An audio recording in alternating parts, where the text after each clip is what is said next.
صلاها والنهار إذا جلاها والليل إذا يغشاها والسماء وما بناها والأرض وما طحاها ونفس وما سواها فألهمها فجورها وتقواها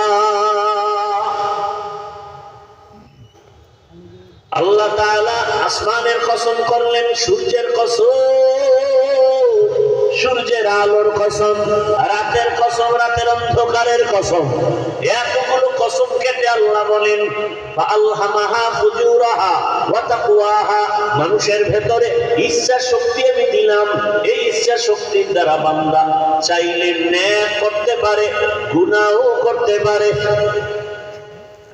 এর কারণেই তো দেখা যায় জমিনের মধ্যে বড় বড় বড় বড় আল্লাহওয়ালারাও মাঝে মাঝে লাইনচ্যুত হয়ে গেছেন, লাইন থেকে একটু ভিন্ন দিকে চলে গেছেন।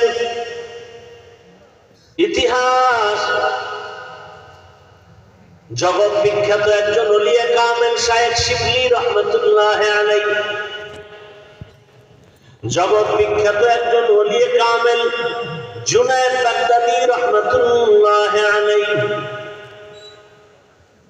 এদের নাম শুনছেন কোনদিন? আপনাদের দিল কি বলে? এরা সাধারণ কোন মানুষ? তাহলে জুনায়েদ বাগদাদী রহমতুল্লাহ আলাইহি, শায়েখ শিবলি রহমতুল্লাহ আলাইহি, এরা কত বড় আলেম এবং আবেদ, কত বড় ওলি। এবার বুঝেন তো তাদের বিশ্বাস কেমন। জুনায়েদ বাগদাদীর পীর, শিবলির পীর আবু আব্দুল্লাহ আন্দলুসি রহমতুল্লাহ আলাইহি, 100 বছর আগের ঘটনা।